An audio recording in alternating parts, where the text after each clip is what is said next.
검은색 벤치에서 내린 5명의 남자들이 깊은 산속에 있는 자비사로 성큼성큼 걸어 들어갔습니다. 모두 검은 정장을 입고 있었지만 험상궂은 얼굴과 목덜미에 드러난 문신들이 이들의 정체를 말해주고 있었습니다. 가장 앞에 선 김태식이 담배를 입에 물고 말했습니다. 어이, 땡충, 우리가 간다. 그의 목 뒤로는 용 모양의 검은 문신이 선명하게 드러나 있었습니다. 형님, 이 절에서 보호비 안 낸 지 벌써 2달째예요. 옆에 있던 박성호가 침을 뱉으며 대답했습니다. 저번 주지는 꼬박꼬박 잘 냈는데. 뒤따라오던 이동수가 낄낄거리며 말했습니다. 형님, 새로운 스님이 있는데 젊은 여자래요. 김태식의 눈이 번뜩였습니다. 여자라고? 그럼 더 재밌겠네. 5명은 자비사 경내로 들어섰습니다. 고즈넉하고 평화로웠던 사찰의 분위기가 이들의 등장과 함께 삭막해졌습니다. 법당 앞에 도착한 김태식이 문을 거칠게 두드렸습니다. 법당 안에서는 60대의 해안 스님이 홀로 저녁 예불을 드리고 있었습니다. 하얀 수염과 주름진 얼굴에서 세월의 무게가 느껴졌지만 부처님을 향한 그의 마음만큼은 여전히 순수했습니다. 갑작스러운 소란에 놀란 해안 스님이 조심스럽게 문을 열었습니다. 누구십니까? 김태식이 담배 연기를 해안 스님의 얼굴에 뿜으며 말했습니다. 아시잖아요. 저희 용우파인 거. 해안 스님의 얼굴이 순간 창백해졌습니다. 이 지역에서 용우파가 어떤 조직인지 모르는 사람은 없었습니다. 재개발을 빌미로 상인들을 괴롭히고 보호비를 뜯어내는 악명 높은 조직이었습니다. 용우파요? 저희 절과는 상관없다고? 박성호가 비웃으며 해안 스님을 밀쳤습니다. 나이 많은 스님은 균형을 잃고 뒤로 비틀거렸습니다. 보호비 내라고 몇 번을 말해야 알아듣겠어? 이동수가 법당 안으로 밀고 들어가며 말했습니다. 이 동네 우리가 관리하고 있으니까 당연히 관리비 내야지. 해안 스님이 떨리는 목소리로 대답했습니다. 저희는 그런 돈이 없습니다. 이곳은 가난한 절이고 부처님의 집입니다. 부처님의 집? 김태식이 킥킥거리며 웃었습니다. 부처님도 월세는 내셔야지. 안 그래? 다른 조직원들이 웃음을 터뜨렸습니다. 조직원 중 하나인 최민석이 법당 안을 둘러보며 말했습니다. 와, 이 금불상 좀 보세요. 이거 하나만 팔아도 몇 달치 보호비는 나올 텐데. 그는 불상에 손을 대려 했습니다. 해안 스님이 급히 앞으로 나가며 말했습니다. 그건 안 됩니다. 부처님을 모독하시면. 모독? 박성호가 해안 스님의 가슴팍을 거칠게 밀었습니다. 누가 누구를 모독한다고? 해안 스님이 뒤로 넘어지며 바닥에 주저앉았습니다. 무릎을 짚고 일어나려 하지만 몸이 떨려서 쉽게 일어나지 못했습니다. 아직도 상황 파악 못했네? 김태식이 해안 스님 앞에 쪼그려 앉으며 목탁채를 집어들었습니다. 이걸로 돈 벌면 되잖아요. 그는 목탁채로 해안 스님의 머리를 통통 치기 시작했습니다. 그만하세요. 해안 스님의 눈에 눈물이 맺혔습니다. 하지만 조직원들은 더욱 거세게 법당을 어지럽히기 시작했습니다. 이동수가 제단 위의 촛불을 손으로 쳐서 꺼뜨렸습니다. 법당이 어두워지자 더욱 음산한 분위기가 되었습니다. 최민석이 경전들을 바닥에 던졌습니다. 신성한 경전들이 바닥에 흩어지며 짓밟혔습니다. 또 다른 조직원인 정우진이 불상을 발로 찼습니다. 불상이 흔들리며 넘어질 뻔했습니다. 그만하세요. 제발. 해안 스님이 울부짖었지만 조직원들은 오히려 더욱 신나했습니다. 스님, 매달 50만 원이에요. 김태식이 목탁채로 해안 스님의 어깨를 내려쳤습니다. 해안 스님이 고통으로 신음했습니다. 정말 그런 돈이 없어요. 이곳은 신도도 몇 명 없는 가난한 절이라고요. 가난하다고? 박성호가 해안 스님의 뺨을 툭툭 치며 말했습니다. 그럼 극락 가고 싶으신가 보네. 그때 법당 밖에서 급한 발소리가 들려왔습니다. 해안 스님, 무슨 일이세요? 맑고 또렷한 여성의 목소리가 법당에 울려 퍼졌습니다. 조직원들이 모두 입구 쪽을 바라보았습니다. 법당 문이 열리며 한 여성이 서둘러 들어왔습니다. 30대 초반으로 보이는 그녀는 회색 승복을 입고 있었지만 그 옷 안에 감춰진 아름다운 용모가 한눈에 들어왔습니다. 긴 속눈썹에 큰 눈, 오뚝한 콧날과 작은 입술. 승복을 입고 있지만 오히려 그 단정함이 그녀의 아름다움을 더욱 돋보이게 했습니다. 조직원들의 눈이 일제히 번뜩였습니다. 김태식이 담배를 입에서 빼며 말했습니다. 이런 미인이 있었네? 박성호가 입을 해벌레하며 지혜 스님을 위아래로 훑어보았습니다. 스님치고는 너무 예쁜데? 이런 미인이 왜 절에 있어? 지혜 스님은 어지러진 법당과 바닥에 쓰러져 있는 해안 스님을 보고 순간 분노가 치밀었습니다. 하지만 감정을 억누르며 차가운 목소리로 말했습니다. 도대체 무슨 일입니까? 이동수가 희죽거리며 지혜 스님에게 다가갔습니다. 아가씨도 스님이에요? 근데 왜 이렇게 예뻐요?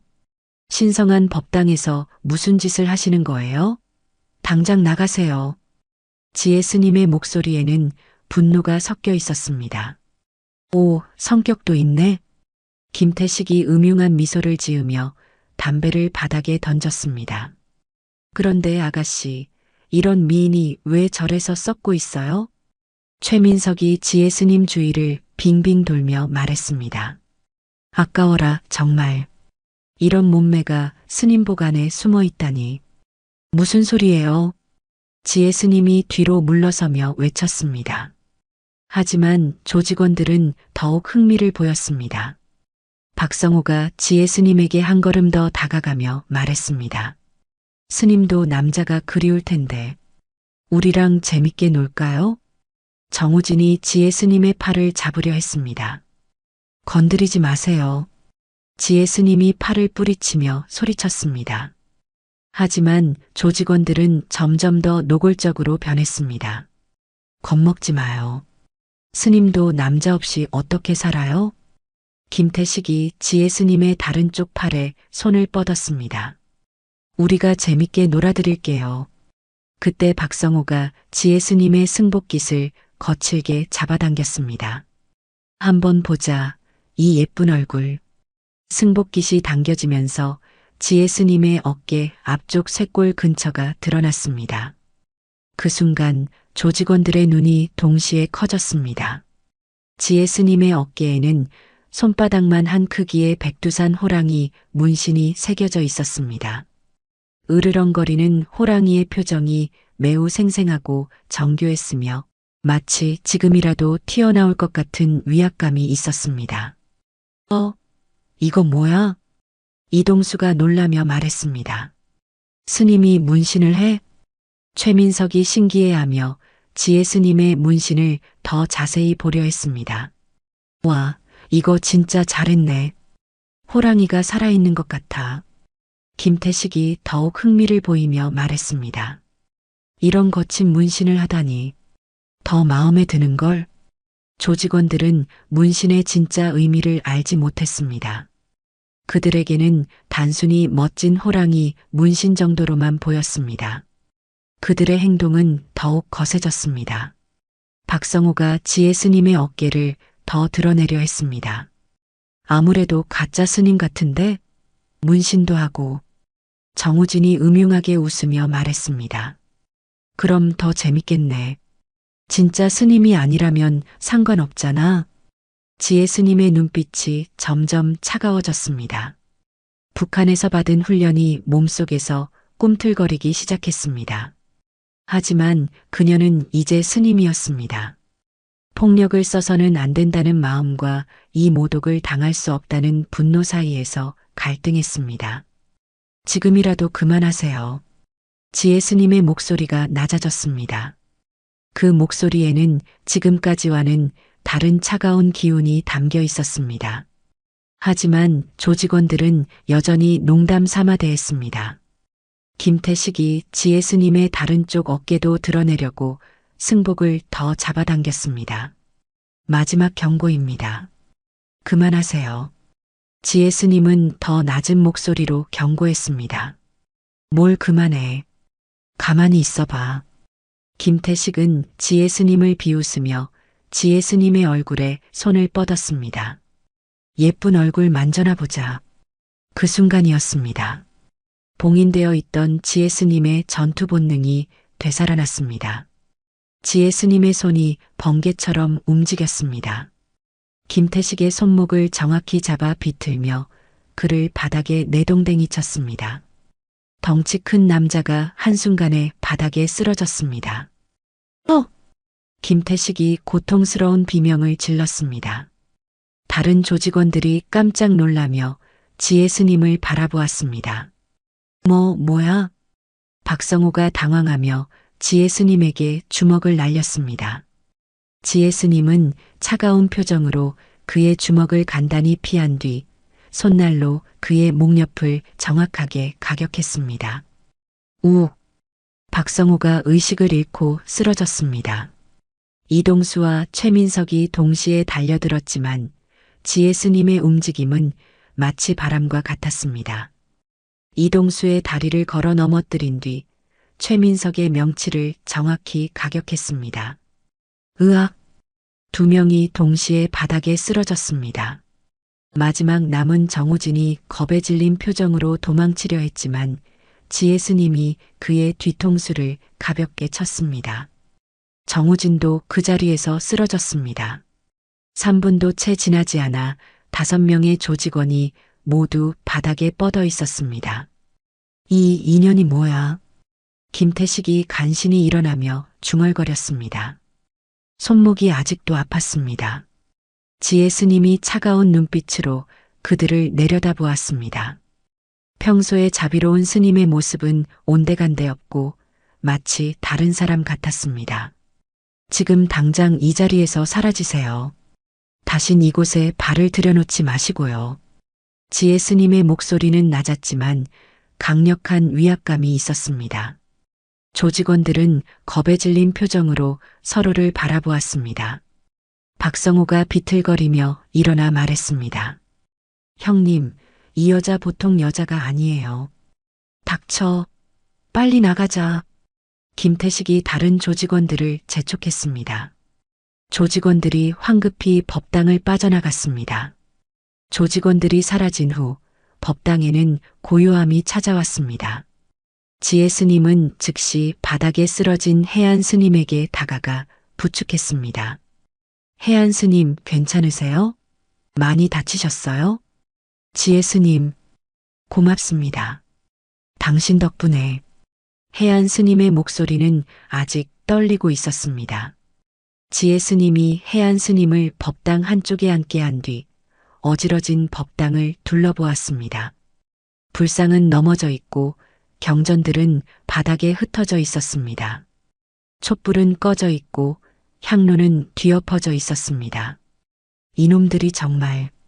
지혜 스님의 입에서 북한 사투리가 살짝 나왔습니다. 하지만 곧 자신을 제어했습니다. 해안 스님, 저들이 자주 와서 이런 짓을 했나요? 2달 전부터 매달 보호비를 내라고 와서 협박을 했어요. 전에는 이렇게 심하지 않았는데. 해안 스님이 한숨을 쉬며 말했습니다. 지혜 스님의 표정이 어두워졌습니다. 그녀의 마음속에는 불안함이 자리 잡고 있었습니다. 오늘 일로 끝날 리 없다는 것을 알고 있었습니다. 다음에는 더 많은 사람을 데리고 올 것이고 그때는 더 큰 문제가 될 것이었습니다.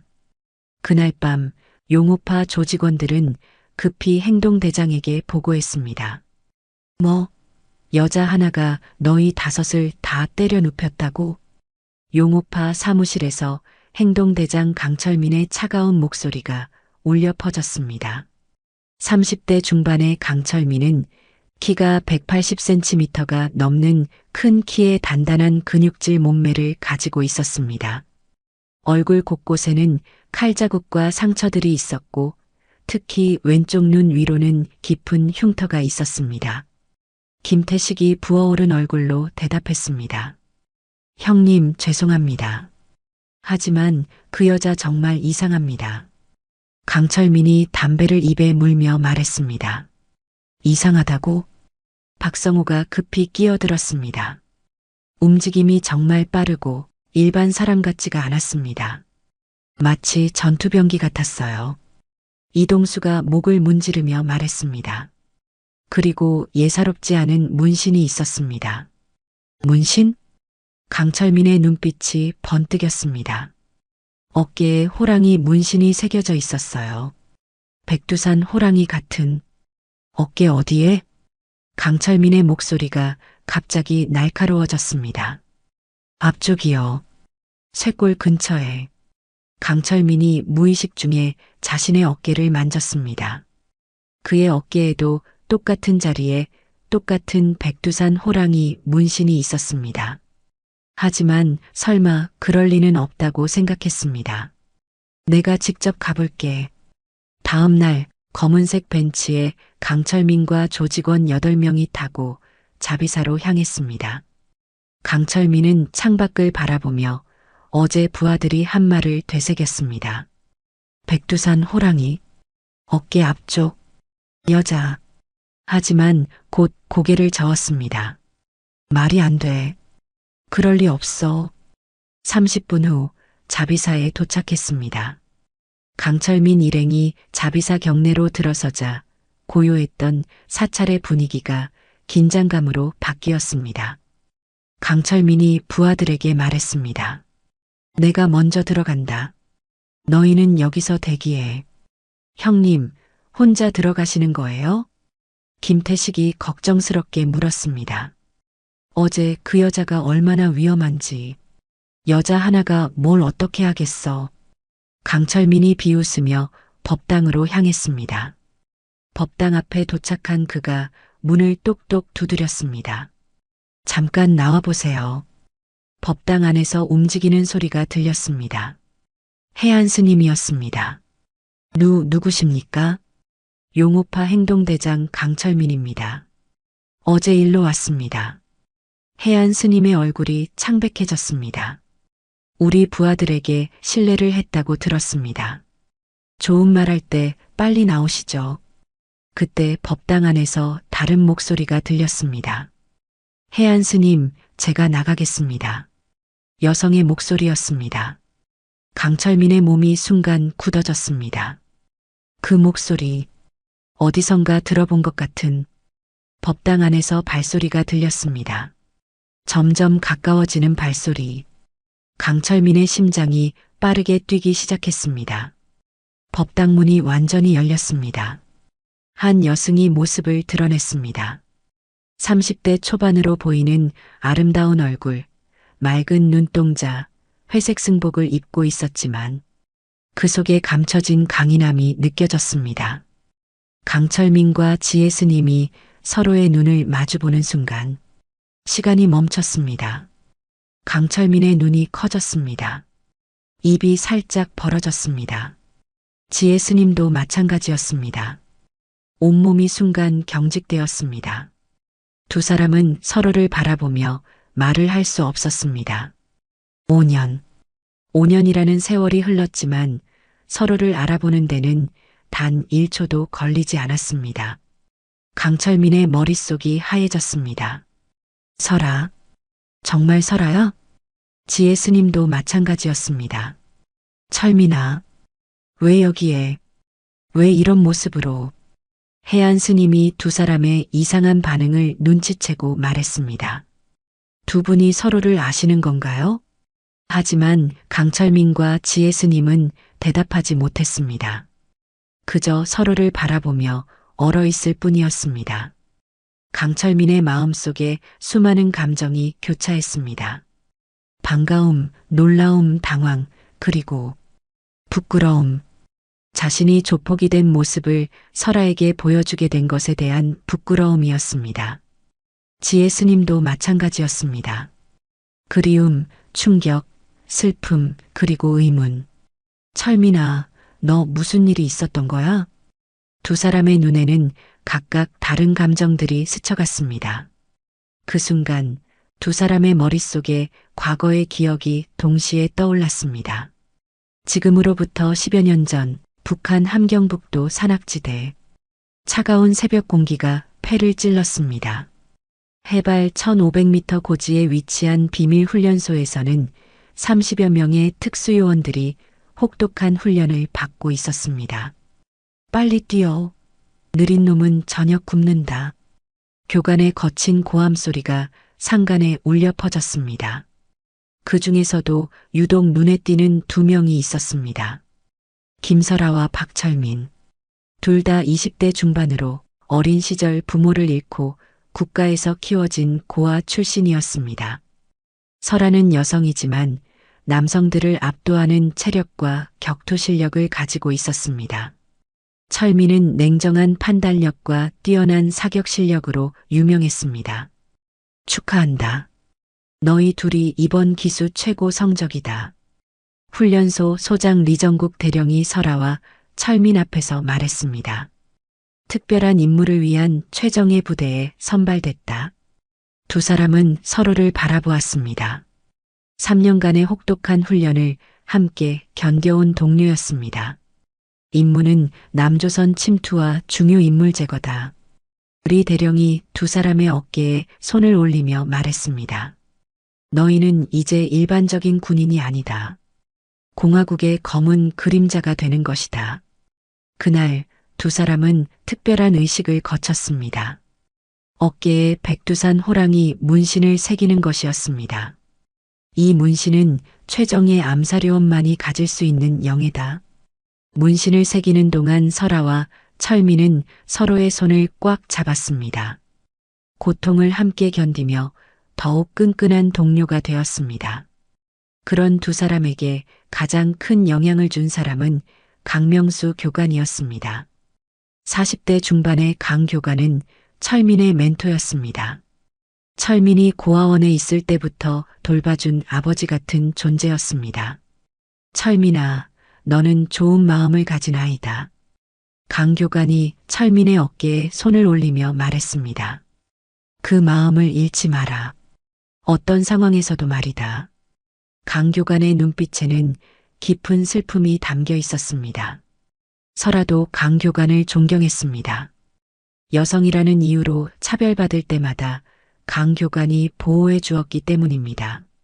설아야, 너는 특별한 아이다. 힘이 세다고 해서 약한 사람을 괴롭히는 사람이 되어서는 안 된다. 네, 교관님. 그 후 5년 동안 두 사람은 함께 수많은 임무를 수행했습니다. 중국 국경 지역 감시, 탈북자 색출, 내부 숙청 작업.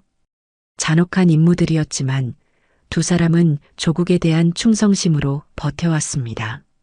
어느 겨울밤 임무를 마치고 돌아온 두 사람이 막사에서 대화를 나누었습니다.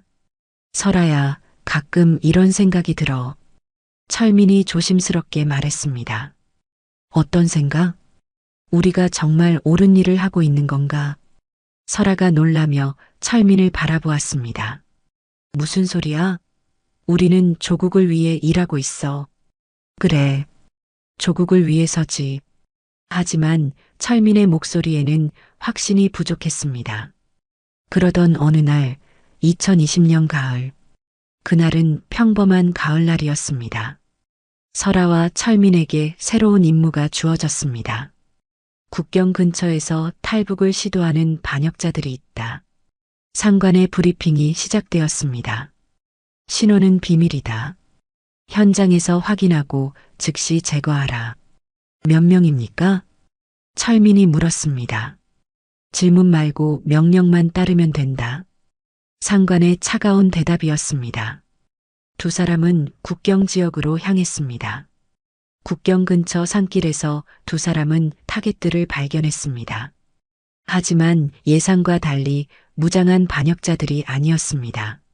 한 중년 남성과 여성, 그리고 어린 아이들이 짐을 지고 조심스럽게 걷고 있었습니다. 저게 반역자들이야? 설아가 망원경으로 보며 중얼거렸습니다. 그냥 평범한 가족 같은데. 철민도 당황했습니다. 그때 중년 남성이 뒤를 돌아보았습니다. 철민의 온몸이 얼어붙었습니다. 교관님, 그 중년 남성은 바로 강명수 교관이었습니다. 설마, 교관님이? 철민이 믿을 수 없다는 표정으로 말했습니다. 설아도 충격을 받았습니다.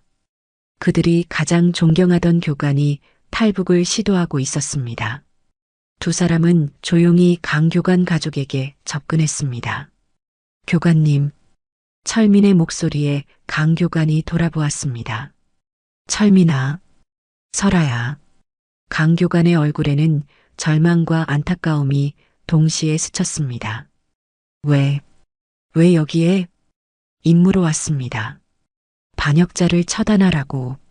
하지만 교관님이 여기 계실 줄은. 어떻게 조국을 배신할 수 있습니까? 철민의 목소리가 떨렸습니다. 강 교관이 두 제자를 바라보며 깊은 한숨을 쉬었습니다. 너희가 정말 원한다면 나를 죽여도 좋다. 하지만 내 얘기를 한번 들어봐 줬으면 한다. 강 교관이 무릎을 꿇더니 고개를 숙이고 말하기 시작했습니다. 북한은 거짓으로 가득 찬 나라다. 우리가 지금까지 믿어온 모든 것은 다 거짓이야. 철민과 설아가 동시에 놀랐습니다. 무슨 뜻입니까? 북한이 우리에게 가르쳐준 외부 세계. 그것은 모두 조작된 거야. 강 교관의 목소리는 떨렸지만 확신에 차 있었습니다. 북한은 썩었고 남한은 살아있다. 숨겨진 것이 없고 자유롭게 외칠 수 있고 원하는 꿈을 꿀 수 있는 곳이다. 그럴 리 없습니다. 설아가 반박했습니다. 우리가 배운 건 그게 아니었어요. 나도 그렇게 생각했어. 하지만 내 눈으로 직접 확인했다. 그리고 북한은 너네가 상상할 수 없을 만큼 끔찍한 곳이다. 강 교관의 표정이 어두워졌습니다. 내 주변 사람들이 하나씩 사라지고 있다. 사라진다는 게? 철민이 물었습니다. 의심되는 사람들은 가차없이 숙청하고 있어. 나도 이미 감시 대상이고 그래서 떠날 수밖에 없었다. 설아와 철민이 서로를 바라보았습니다. 김중대장도 이소령도 박 교관도 모두 사고로 죽었다고 하지만 실제로는 강 교관이 말을 잇지 못했습니다. 그래서 가족들을 데리고 피하는 거야. 더 늦으면 우리 모두 죽어. 그 순간 철민의 마음이 흔들렸습니다. 철민은 이미 조금씩 북한에 대해 의심하고 있었던 상황이었고 평생 아버지처럼 여긴 교관의 말에 마지막 방아쇠가 눌려진 것입니다. 하지만 설아는 여전히 혼란스러워했습니다. 설아야, 철민아 너희도 위험해. 이 나라는 더 이상 희망이 없어. 강 교관이 두 사람의 손을 잡았습니다. 함께 가자. 새로운 세상에서 인간답게 살자. 철민이 설아를 바라보았습니다. 설아도 철민을 바라보았습니다. 두 사람의 마음속에는 수많은 생각이 교차했습니다. 철민이 먼저 총을 내려놓았습니다. 교관님, 저희도 함께 가겠습니다. 설아도 고개를 끄덕였습니다. 네, 저도. 그 순간 세 사람은 과거를 버리고 새로운 미래를 향해 발걸음을 내디뎠습니다. 새벽 3시 드디어 국경선에 도달했습니다. 철조망 너머로 중국 땅이 보였습니다. 저기서부터는 자유야. 강 교관이 가족들을 먼저 보내며 말했습니다. 설아와 철민이 철조망을 잘라 통로를 만들었습니다. 빨리 넘어가세요. 하지만 그때 멀리서 개 짖는 소리가 들려왔습니다. 들켰다. 빨리. 6명은 급하게 철조망을 넘기 시작했습니다. 뒤에서 경비병들의 고함 소리와 총소리가 들렸지만 다행히 모두 무사히 중국 땅에 발을 디뎠습니다. 해냈어. 정말 해냈어. 강교관이 눈물을 흘리며 가족들을 끌어안았습니다. 설아와 철민도 서로를 바라보며 안도의 한숨을 쉬었습니다. 2개월 후 6명은 중국을 거쳐 한국에 도착했습니다.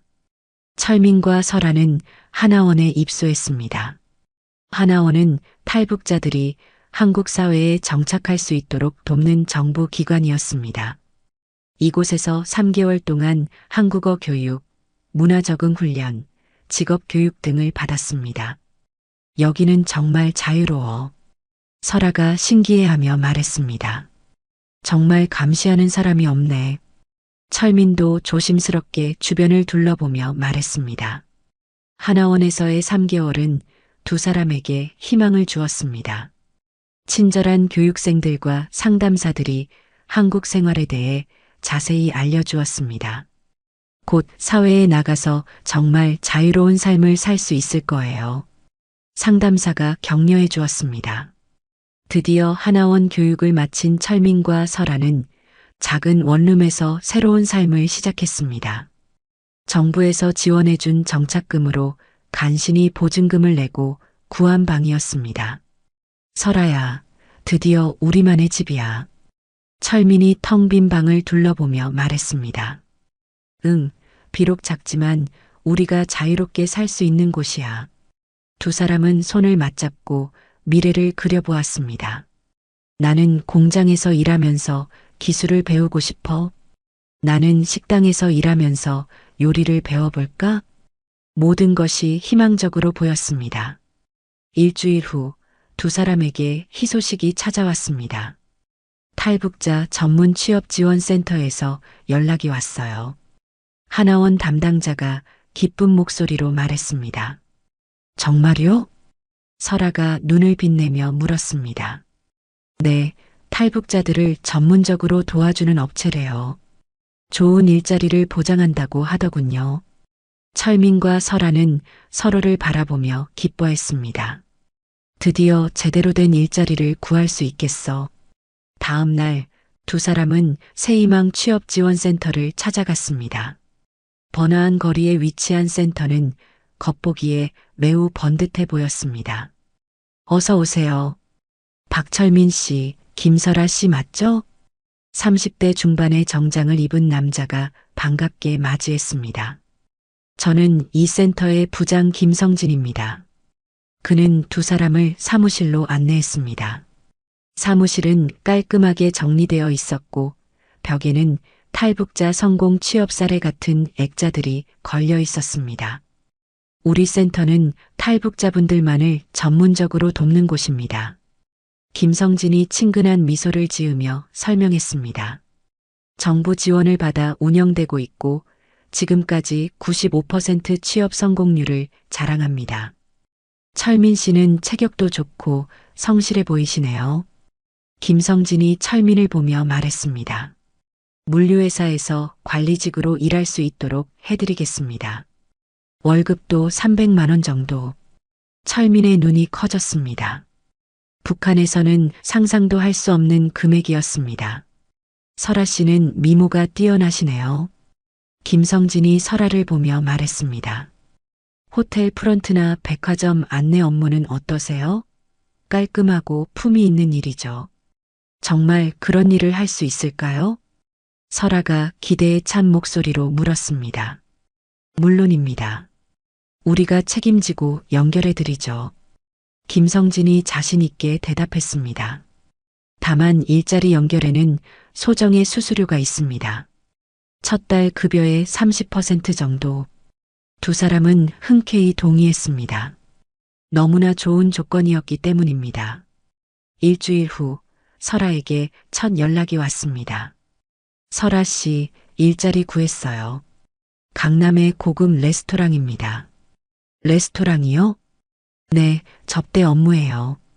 VIP 손님들과 대화하고 술 따라드리는 일이죠.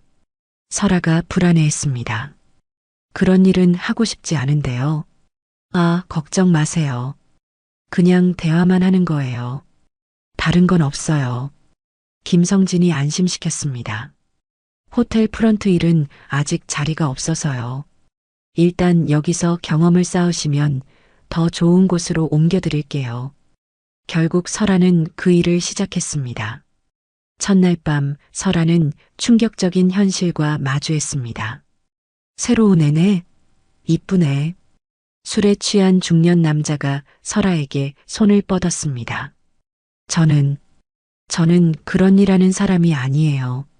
설아가 뒤로 물러서며 말했습니다. 뭐, 그런 일이 아니라고?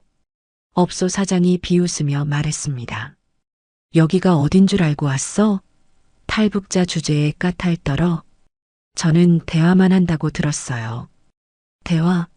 손님 비위 맞춰주는 게 대화야. 몸으로 하는 대화 말이야. 설아의 얼굴이 창백해졌습니다. 못하겠어요.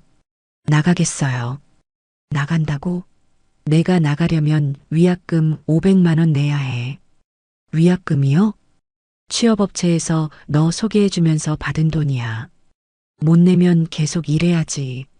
설아는 완전히 속은 것을 깨달았습니다. 며칠 후 철민에게도 연락이 왔습니다.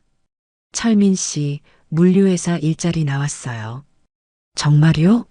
네, 그런데 처음에는 현장 경험부터 쌓으셔야 해요. 김성진이 말했습니다. 오늘 당장 나가시면 됩니다. 쉬운 일이에요. 그냥 서 있기만 하면 되거든요. 철민은 기쁜 마음으로 지정된 장소로 향했습니다.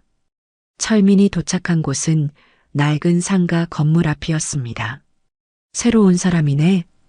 건장한 남자가 철민에게 다가왔습니다. 네, 박철민입니다. 좋아. 오늘 일은 간단해. 저 할머니 집에 가서 돈 받아오는 거야. 돈요? 응. 밀린 월세 받으러 가는 거야. 너는 그냥 옆에 서 있기만 하면 돼. 철민은 이상하다고 생각했지만 일단 따라갔습니다. 낡은 다세대 주택 앞에서 남자가 문을 두드렸습니다. 할머니, 돈 준비됐어요? 문이 열리자 70대 할머니가 나왔습니다. 아직 준비가 안 됐어요. 뭐, 또 안 됐다고? 남자의 목소리가 거세졌습니다. 일주일 전에도 같은 소리 했잖아요. 그때 철민은 깨달았습니다. 이것은 월세가 아니라 불법 사채업이었습니다. 할머니, 이자까지 포함해서 500만 원이에요. 그런 돈이 어디 있어요? 제발 조금만 기다려주세요. 할머니가 울먹이며 말했습니다. 철민의 가슴이 아팠습니다. 북한에서 무고한 사람들을 해치고 싶지 않아서 탈북했는데 여기서도 똑같은 일을 하고 있었습니다.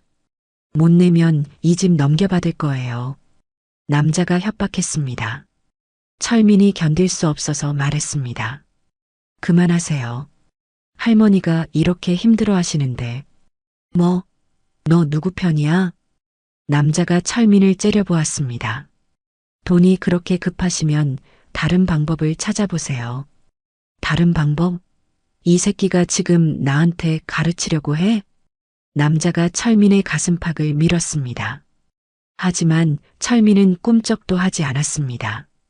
북한 특수부대 출신이었기 때문입니다. 그만하고 돌아갑시다. 철민이 차가운 목소리로 말했습니다. 그날 저녁 철민과 설아는 각자의 끔찍한 경험을 나누었습니다. 설아야, 우리 완전히 속았어. 나도 그래. 이게 뭐야? 두 사람은 다음날 취업업체를 찾아갔습니다. 이게 무슨 일입니까? 철민이 김성진에게 따졌습니다. 약속과 완전히 다르잖아요. 김성진이 비웃으며 대답했습니다. 약속? 무슨 약속? 관리직이라고 하셨잖아요. 관리직 맞잖아. 할머니들 관리하는 거. 김성진이 조롱하듯 말했습니다. 설아도 분노했습니다. 저는 호텔 프런트라고 하셨어요. 호텔 맞네. 러브호텔. 김성진과 다른 직원들이 웃음을 터뜨렸습니다. 당신들이 여기서 뭘 할 수 있겠어? 김성진이 두 사람을 업신여기며 말했습니다. 북한에서 온 주제에 까탈 떨어. 무슨 소리예요? 철민이 화를 냈습니다. 소리? 사실 아니야? 김성진이 더욱 노골적으로 모욕했습니다. 니까짓게 한국에서 뭘 할 수 있겠어? 그냥 시키는 대로 해. 제발 다른 일자리를 소개해 주세요. 설아가 간청했습니다. 다른 일자리? 너희 같은 북한 새끼들한테 줄 일자리가 어디 있어? 순간 사무실이 조용해졌습니다. 철민의 눈빛이 차갑게 변했습니다. 지금 뭐라고 하셨죠? 못 들었어? 북한 새끼라고 했어. 김성진이 도발적으로 말했습니다. 여기서 살려면 우리 말 들어야지. 불만 있으면 북한으로 다시 가든지. 이 자식이. 철민은 더 이상 참을 수 없었습니다. 북한 특수부대에서 받은 훈련이 몸속에서 꿈틀거렸습니다. 김성진의 멱살을 잡고 벽에 밀어붙였습니다. 감히 우리를 뭘로 보는 거야? 야야야, 뭐해? 다른 직원들이 놀라서 소리쳤습니다. 하지만 철민의 분노는 멈출 수 없었습니다. 사무실 안을 완전히 뒤집어 엎었습니다. 책상을 뒤엎고 컴퓨터를 바닥에 내던졌습니다. 우리를 우롱하지 마. 경찰 불러. 빨리. 김성진이 비명을 질렸습니다. 30분 후 경찰이 도착했습니다. 누가 신고했습니까? 저 북한 놈이 우리 사무실을 박살냈어요. 김성진이 손가락질하며 말했습니다. 재물 피해가 심각합니다. 체포해 주세요. 철민은 체포되었습니다. 설아가 울면서 따라갔지만 어쩔 수 없었습니다. 철민아, 철민아. 하지만 철민은 뒤돌아보지 않았습니다. 자신의 분노를 후회하지 않았기 때문입니다. 철민은 1년 동안 감옥에서 지냈습니다.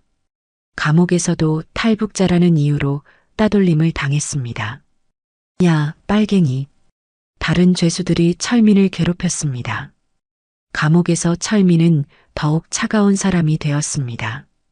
이 나라도 북한이랑 똑같아. 썩었어. 철민의 마음속에는 분노와 절망만 남았습니다. 철민이 감옥에 간 동안 설아는 혼자 버텨야 했습니다. 하지만 탈북자라는 낙인 때문에 어디서도 제대로 된 일을 구할 수 없었습니다. 탈북자요? 죄송해요. 자리가 없네요. 다른 곳 알아보세요. 어디를 가든 거절당했습니다. 결국 설아는 편의점에서 야간 알바를 하며 근근히 버텼습니다. 하지만 그마저도 사장이 탈북자라는 것을 알고 나서 임금을 제대로 주지 않았습니다. 북한에서 온 주제에 돈 많이 달라고? 일한 만큼만 달라는 거예요. 싫으면 그만둬. 너 대신할 사람 많아. 설아는 완전히 절망했습니다. 어느 추운 겨울날 설아는 우연히 작은 절을 발견했습니다. 몸과 마음이 지쳐 절 마당에 주저앉아 울고 있는데 한 스님이 다가왔습니다. 왜 우시나요? 자애로운 목소리였습니다. 저는 아무도 필요로 하지 않는 사람이에요. 설아가 흐느끼며 말했습니다. 아무도 필요로 하지 않는 사람은 없습니다. 스님이 설아 옆에 앉으며 말했습니다. 부처님은 모든 생명을 사랑하십니다. 그 따뜻한 말에 설아의 마음이 조금씩 열리기 시작했습니다. 그 후 설아는 자주 절을 찾았습니다. 스님들의 자비로운 마음과 평온한 생활에 점점 끌렸습니다. 세상이 너무 더러워요. 설아가 스님에게 털어놓았습니다. 여기서만큼은 순수하게 살 수 있을 것 같아요. 출가를 생각하고 계신가요? 네. 세상과 등지고 살고 싶어요. 결국 설아는 출가를 결심했습니다. 머리를 깎고 승복을 입으며 세상과의 인연을 끊었습니다. 새로운 법명도 받았습니다. 지혜. 1년 후 철민이 출소했을 때 설아는 이미 깊은 산속절에서 스님이 되어 있었습니다. 철민은 설아를 찾으려 했지만 찾을 수 없었습니다. 완전히 혼자가 된 철민은 더욱 절망했습니다. 설아마저 나를 버렸구나. 그때 용우파 조직에서 철민에게 접근했습니다. 어이, 주먹 좀 쓰는 것 같은데 우리랑 같이 일하지? 감옥에서 철민의 실력을 본 조직원이 스카우트했습니다. 철민은 더 이상 선택의 여지가 없었습니다. 좋아. 그렇게 철민은 조폭이 되었습니다. 그렇게 두 사람이 한국에 온 지 5년이 흘렀습니다.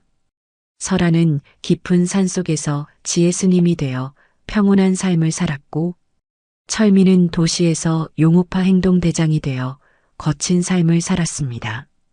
같은 꿈을 꾸며 함께 탈북했던 두 사람이 완전히 다른 길을 걷게 된 것입니다. 그리고 오늘 운명처럼 두 사람은 다시 만나게 됐습니다. 철민아. 지혜 스님의 목소리에 강철민이 과거의 기억에서 벗어났습니다. 설아야. 강철민의 목소리가 떨렸습니다. 5년 동안 너를 얼마나 찾았는지 알아? 지혜 스님의 눈에 눈물이 고였습니다. 나도 너를 그리워했어. 그럼 왜 떠났어? 왜 아무 말도 없이? 강철민의 목소리에 원망이 섞여 있었습니다. 나는 더 이상 이 세상에서 살 수 없었어. 지혜 스님이 떨리는 목소리로 대답했습니다. 순수하게 살고 싶었어. 강철민이 쓴웃음을 지었습니다. 순수하게? 철민아, 넌 대체 왜 이렇게 변한 거니? 지혜 스님이 간절하게 물었습니다. 강철민이 자신의 손을 바라보며 말했습니다. 이 나라도 북한이랑 똑같아 다 썩어 빠졌어. 강철민의 목소리가 차가워졌습니다. 힘없으면 짓밟히고 약하면 무시당해. 지혜 스님이 강하게 반박했습니다. 그래, 너의 마음은 이해해. 하지만 아무리 그래도 지금 너의 모습은, 강철민이 비웃으며 말했습니다. 내가 감옥에서 1년 동안 뭘 배웠는지 알아? 강한 놈이 살아남는다는 거야. 착한 놈은 호구 취급받는다는 거야. 강철민이 일어서며 법당을 둘러보았습니다. 너는 여기 숨어서 현실을 모르는 거야. 숨었다고? 지혜 스님도 일어서며 말했습니다. 나는 도망친 게 아니야. 다른 방법을 찾은 거야. 다른 방법이라고? 강철민이 도전적으로 말했습니다. 스님이 되어서 연불이나 하는 게 네가 찾은 방법이야? 너 처음 한국 올 때 이렇게 살려고 왔어? 지혜 스님이 강철민에게 울먹이며 다가가 말했습니다. 철민아, 우리가 왜 북한을 떠났는지 기억해? 무고한 사람들을 죽이기 싫어서였잖아. 강철민의 표정이 잠깐 흔들렸습니다. 무고한 사람들을 해치지 않으려고 목숨 걸고 탈북했잖아. 그런데 지금 너는 뭘 하고 있어? 지혜 스님의 목소리가 간절해졌습니다. 무고한 사람들을 협박하고 괴롭히고 죄 없는 이런저래 들어와 돈을 요구하고. 강철민이 말문이 막혔습니다. 우리가 북한에서 거부했던 그 일을 네가 여기서 하고 있잖아. 강철민의 온몸이 굳어졌습니다. 그 말이 가슴 깊숙이 박혔습니다. 우리가 목숨 걸고 지키려던 게 뭔지 잊었어? 지혜 스님의 눈에서 눈물이 흘러내렸습니다. 양심이야, 철민아. 무고한 사람을 해치지 않는 마음이야. 강철민이 주저앉으며 머리를 감쌌습니다. 나는 어쩔 수 없었어. 한국 사람들이 우리를 무시했어. 북한 새끼라고 했어. 강철민이 괴로워하며 말했습니다. 그래서 힘을 길러야 한다고 생각했어. 그래서 무고한 사람들을 괴롭히는 게 해답이야? 지혜 스님이 강철민 옆에 앉으며 말했습니다. 우리를 무시한 사람들과 똑같은 사람이 되는 게 답이야? 그럼 어떻게 살아야 하는데? 강철민이 절규하듯 말했습니다. 약하게 살면서 계속 당하기만 해야 해? 약하다고? 지혜 스님이 강철민을 바라보며 말했습니다. 철민아, 진정한 강함이 뭔지 알아? 진정한 강함은 약한 사람을 보호하는 거야. 지혜 스님의 목소리가 따뜻해졌습니다.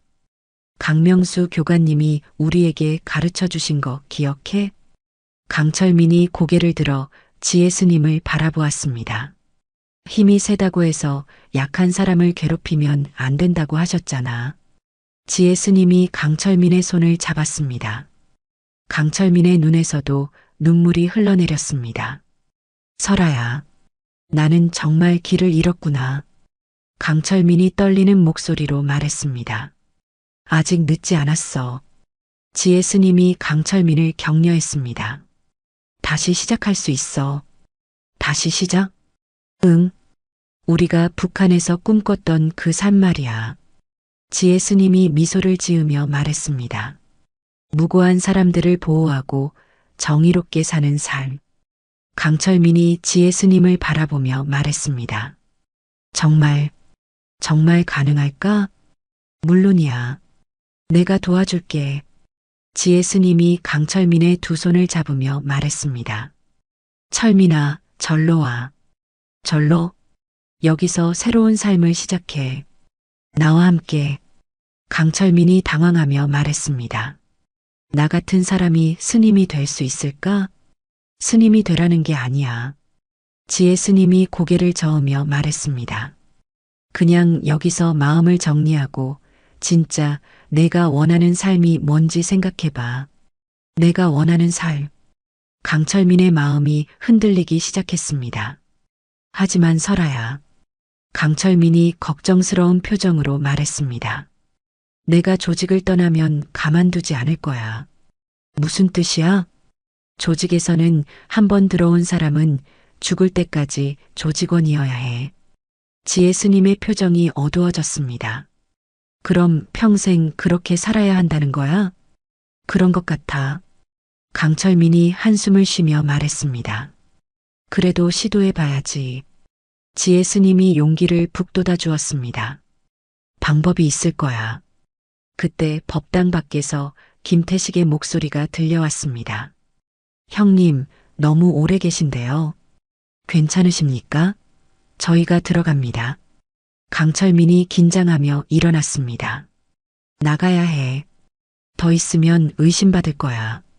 철민아, 약속해. 지혜 스님이 강철민의 팔을 잡았습니다. 뭘? 다시 생각해 보겠다고. 우리 대화 말이야. 강철민이 잠깐 망설이더니 고개를 끄덕였습니다. 알겠어. 생각해 볼게. 강철민이 법당 문으로 향하며 뒤돌아보았습니다. 설아야. 응? 오늘. 고마워. 강철민이 법당을 나서자 부하들이 에워쌌습니다. 형님, 무슨 일 있으셨어요? 김태식이 물었습니다. 일단 돌아간다. 그냥 돌아가요? 어제 우리가 당했는데. 시끄러워. 명령이야. 강철민의 목소리에는 평소와 다른 무언가가 있었습니다. 부하들은 의아해했지만 더 이상 묻지 않았습니다. 차에 타고 돌아가는 길에 강철민은 계속 생각했습니다.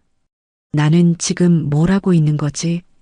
법당에서 지혜 스님은 한참 동안 서 있었습니다.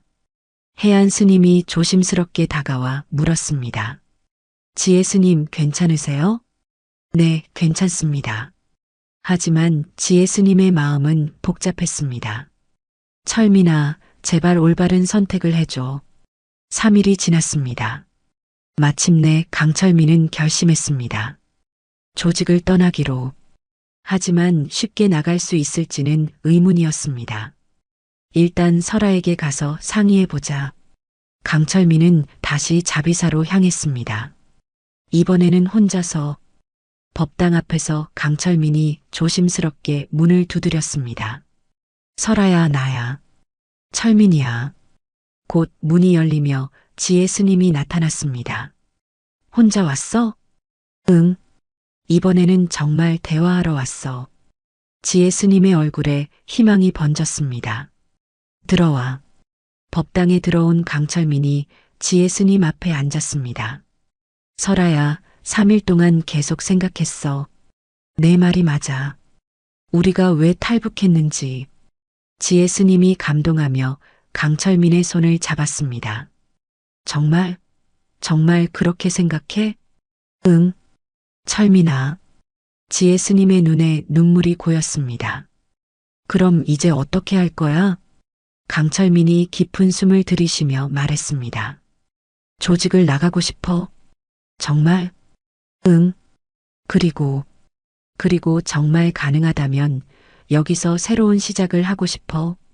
지혜 스님이 기뻐하며 일어났습니다. 정말 다행이야. 내가 도와줄게. 하지만 쉽지 않을 거야. 강철민이 걱정스러운 표정으로 말했습니다. 조직에서 쉽게 놓아주지 않을 거야. 그래도 시도해봐야지. 방법이 있을 거야. 그래. 일단 두목에게 직접 말해볼게. 강철민이 결심에 찬 표정으로 말했습니다. 나가고 싶다고. 그때 해안 스님이 차를 끓여와서 두 사람에게 건넸습니다. 두 분의 대화를 들으니 정말 다행입니다. 해안 스님이 자애로운 미소를 지으며 말했습니다. 사람은 언제든지 새로 시작할 수 있습니다. 감사합니다, 스님. 강철민이 정중히 인사했습니다. 저 같은 사람도 받아주실 수 있을까요? 물론입니다. 부처님은 모든 중생을 품으십니다. 지혜 스님이 강철민을 바라보며 말했습니다. 철민아, 우리 정말 새로운 시작을 해보자. 응, 설아야. 두 사람은 서로의 손을 잡고 미소를 지었습니다. 그때 법당 밖에서 거친 발소리가 들려왔습니다. 여러 명이 함께 오는 소리였습니다. 강철민의 표정이 굳어졌습니다. 법당 문이 거칠게 열렸습니다. 용오파, 두목 박용호가 조직원 7명과 함께 들어왔습니다. 40대 초반의 박용호는 키가 크고 눈빛이 매서웠습니다. 얼굴 전체에 흉터가 있었고 특히 입 옆에 큰 흉터가 인상적이었습니다. 어이 철민아, 여기서 뭐하고 있어? 박용호의 목소리는 차갑고 위협적이었습니다. 두목님, 어떻게 여기를? 강철민이 당황하며 일어났습니다. 너를 못 믿겠어서 따라왔지. 박용호가 법당 안을 둘러보며 말했습니다. 얼마 전부터 이상했어. 절도 그냥 두지 않나. 딴 생각을 계속하지 않나. 그는 지혜 스님을 보며 음흉한 미소를 지었습니다. 이 예쁜 여승 때문이었구나. 두목님, 그게 아니라. 닥쳐 이 자식아. 박용호가 강철민을 제지했습니다. 너 이 여자랑 무슨 관계야? 사귀어? 강철민이 말문이 막혔습니다. 설아와의 관계를 말할 수도 없고 거짓말을 할 수도 없었습니다. 답이 없네.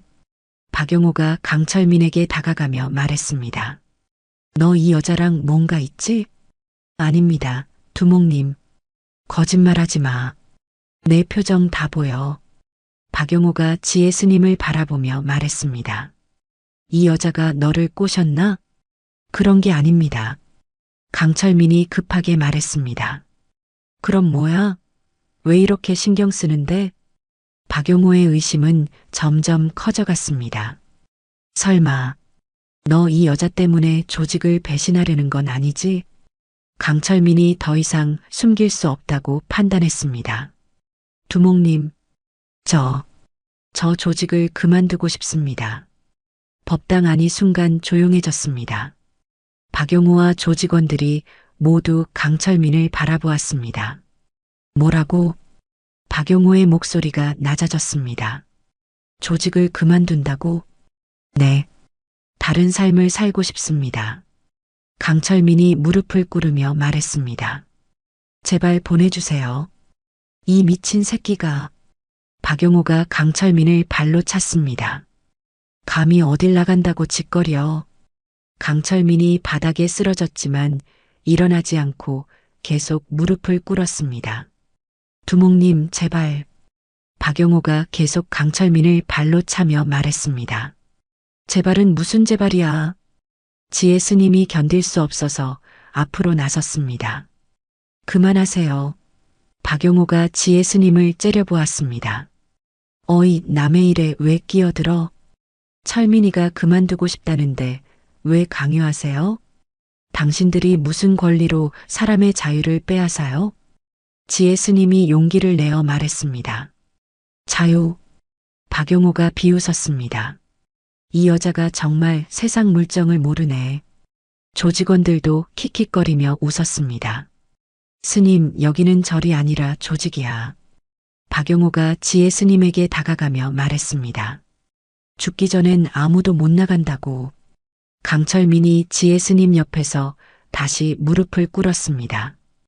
두목님, 제가 잘못했습니다.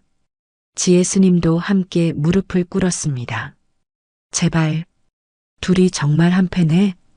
박용호가 두 사람을 번갈아 보며 말했습니다. 역시 내 눈은 틀리지 않아.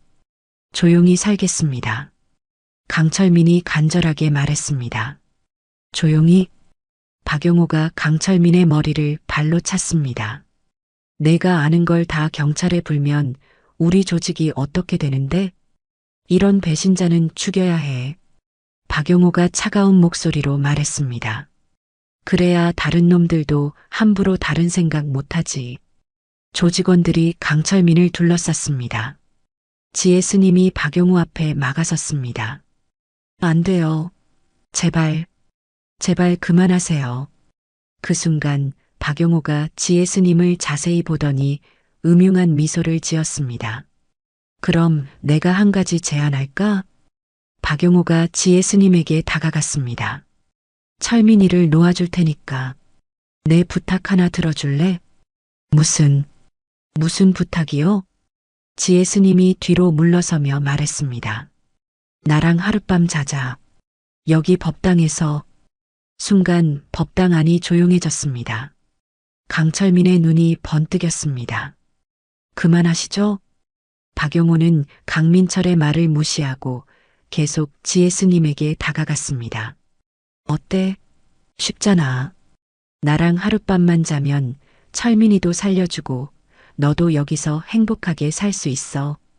박용호가 지혜 스님의 턱을 만지려 했습니다. 이 새끼가. 그 순간 강철민이 폭발했습니다. 순간적으로 일어나서 박용호의 손목을 잡았습니다. 뭐? 박용호가 당황했습니다. 그녀한테 손대지 마. 강철민의 눈에는 살기가 돌았습니다. 북한 특수부대에서 받은 훈련이 몸속에서 깨어났습니다. 박용호의 손목을 비틀어 바닥에 내동댕이 쳤습니다. 으악! 박용호가 바닥에 쓰러졌습니다. 형님! 조직원들이 일제히 강철민에게 달려들었습니다. 하지만 강철민은 이미 다른 사람이 되어 있었습니다. 북한 특수부대에서 받은 5년간의 혹독한 훈련이 몸속에서 깨어났습니다. 첫 번째로 달려든 김태식의 주먹이 강철민의 얼굴을 향해 날아왔습니다. 강철민은 고개를 살짝 옆으로 틀어 주먹을 피했습니다. 동시에 왼손으로 김태식의 손목을 잡고 오른손으로 그의 팔꿈치 관절을 역방향으로 밀었습니다. 으악! 뼈가 어긋나는 소리와 함께 김태식이 비명을 질렀습니다. 두 번째 조직원인 박성호가 뒤에서 강철민의 목을 조르려 했습니다. 강철민이 순간적으로 몸을 숙이며 박성호를 어깨너머로 업어쳤습니다.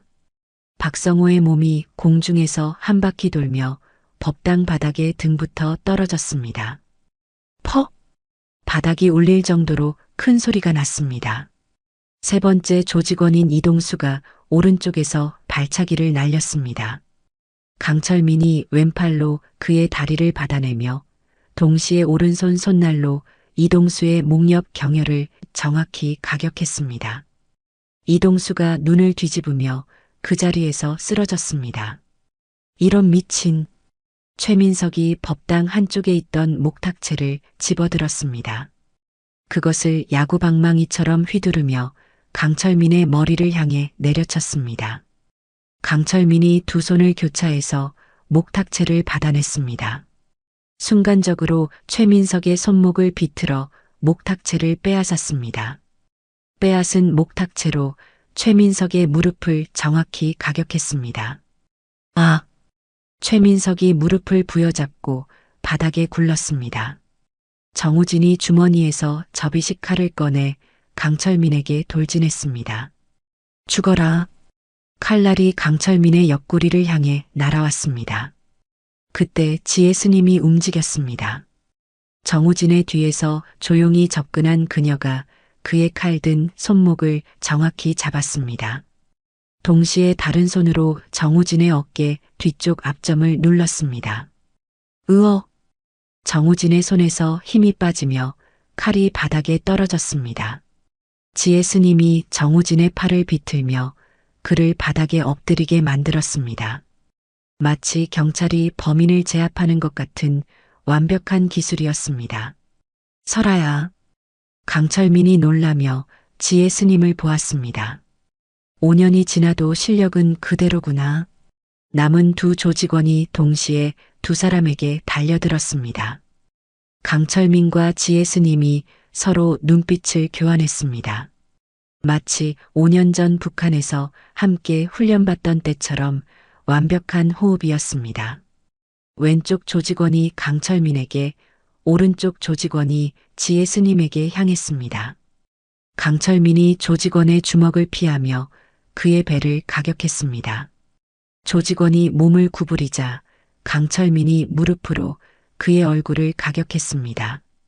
동시에 지혜 스님은 자신에게 오는 조직원의 발차기를 손으로 받아내며 그의 다리를 잡고 비틀어 넘어뜨렸습니다. 두 조직원이 동시에 바닥에 쓰러졌습니다. 박용호가 간신히 일어나서 주머니에서 칼을 꺼냈습니다. 이런 이 자식들이. 그는 칼을 들고 지혜 스님에게 달려들었습니다. 칼날이 지혜 스님의 가슴을 향해 날아왔습니다. 지혜 스님이 몸을 옆으로 돌려 칼을 피했습니다. 동시에 박용호의 손목을 잡고 그의 팔을 비틀었습니다. 하지만 박용호는 오랜 조폭 생활로 단련된 몸을 가지고 있었습니다. 반대편 주먹으로 지혜 스님의 얼굴을 가격하려 했습니다. 설아야. 강철민이 재빠르게 달려와 박용호의 주먹을 막았습니다. 두 남자가 격렬하게 몸싸움을 벌였습니다. 박용호가 무릎으로 강철민의 배를 차려 했지만 강철민이 다리로 막아냈습니다. 강철민이 박용호의 목을 잡고 그를 벽에 밀어붙였습니다. 끝났어 넌. 하지만 박용호가 마지막 발악으로 숨겨둔 작은 칼을 꺼내 강철민의 옆구리를 찔러려 했습니다. 지혜 스님이 그것을 보고 박용호의 손목을 정확히 가격했습니다. 아! 박용호의 손에서 칼이 떨어졌습니다. 강철민과 지혜 스님이 동시에 박용호를 제압했습니다. 강철민이 박용호의 팔을 비틀어 등 뒤로 돌렸고 지혜 스님이 그의 다리를 걸어 넘어뜨렸습니다. 박용호가 얼굴부터 바닥에 떨어졌습니다. 으윽! 박용호가 코에서 피를 흘리며 신음했습니다. 강철민이 박용호의 등에 무릎을 올리고 그를 완전히 제압했습니다. 이제 정말 끝이야. 법당 바닥에는 7명의 조직원들이 모두 쓰러져 있었습니다. 어떤 이는 의식을 잃었고 어떤 이는 고통스럽게 신음하고 있었습니다. 강철민과 지혜 스님은 나란히 서서 그들을 내려다보았습니다. 두 사람 모두 숨이 약간 거칠어졌지만 다친 곳은 없었습니다. 다신 이곳에 발을 들여놓지 마. 강철민이 차가운 목소리로 경고했습니다. 그리고 이 근처에서도 아예 꺼져. 지혜 스님도 단호하게 말했습니다. 만약 이 근처에서 너희들을 다시 보게 되면 가만두지 않을 거야. 박용호와 조직원들이 비틀거리며 법당을 빠져나갔습니다. 그들의 차 시동 소리가 멀어져 갔습니다. 법당에는 다시 고요함이 찾아왔습니다. 강철민과 지혜 스님이 서로를 바라보았습니다. 설아야. 응, 철민아. 이제 정말 자유야. 두 사람은 서로를 끌어안았습니다. 5년 만에 찾은 진정한 자유였습니다. 해안 스님이 감동하며 두 사람을 바라보았습니다. 정말 다행입니다. 부처님이 도와주셨네요. 해안 스님 감사합니다. 강철민이 깊이 고개를 숙이며 말했습니다. 저 같은 사람을 받아주셔서 무슨 말씀을요? 부처님은 모든 중생을 품으십니다. 일주일이 지났습니다. 강철민은 그동안 자비사에서 지내며 마음을 정리했습니다. 지혜 스님과 해안 스님과 함께 일상을 보내며 진정한 평화가 무엇인지 깨달았습니다. 어느 저녁 강철민이 지혜 스님에게 말했습니다. 설아야, 나도 스님이 되고 싶어. 정말? 지혜 스님의 얼굴에 기쁨이 번졌습니다. 응, 너와 함께 여기서 새로운 삶을 살고 싶어. 하지만 철민아, 스님이 되는 건 쉬운 일이 아니야. 알고 있어. 하지만 나는 진심이야. 강철민의 눈빛에는 확신이 담겨 있었습니다. 이곳에서 정말 깨끗하게 살고 싶어. 며칠 후 강철민이 출가하는 날이 왔습니다. 해안 스님이 직접 강철민의 머리를 깎아주었습니다. 가위 소리가 법당에 조용히 울려 퍼졌습니다. 검은 머리카락이 하나씩 바닥에 떨어졌습니다. 강철민이 거울을 보며 자신의 변해가는 모습을 바라보았습니다. 지혜 스님이 옆에서 지켜보며 눈물을 글썽였습니다. 철민아, 후회하지 않아? 전혀. 강철민이 미소를 지으며 대답했습니다. 이게 우리가 북한에서 꿈꿨던 진짜 자유야. 머리를 다 깎고 회색 승복을 입은 강철민이 지혜 스님과 나란히 앉았습니다.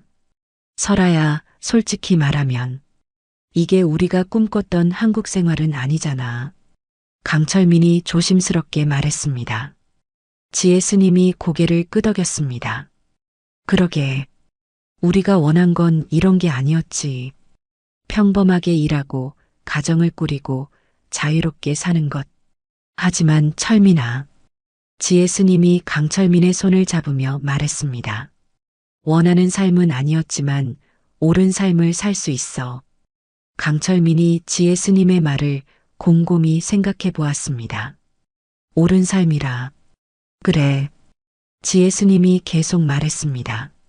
죄 없는 사람들을 괴롭히지 않아도 되고, 거짓으로 가득 찬 세상에서 벗어날 수 있고, 강철민이 지혜 스님의 말을 이어받았습니다.